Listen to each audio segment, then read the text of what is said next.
Hindi na nakalayo pa ang isang lalaki na matagal nang nagtatago sa batas matapos siyang maaresto ng San Manuel Police sa bisa ng warrant of arrest para sa kasong statutory rape.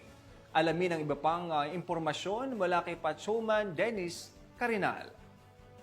Arestado ng mga tauhan ng San Manuel PNP ang isang top 1 municipal most wanted person sa Barangay Gisit Sur, San Manuel, Pangasinan, habang kinilala ni Police Major Tristan George P. David, hepe ng San Manuel Municipal Police Station, ang akusado sa pangalang alias Larry, 56 years old, residente ng Sonto, Barangay Flores, San Manuel, Pangasinan. Dakong alas 10 ng gabi nang maresto ang nasabing akusado sa bisa ng warrant of arrest ni Honorable Jacinto Mirin de la Cruz Jr., Acting Presiding Judge Regional Trial Court, Branch 49, Urdaneta City, Pangasinan, sa kasong statutory rape na walang rekomendadong piyansa.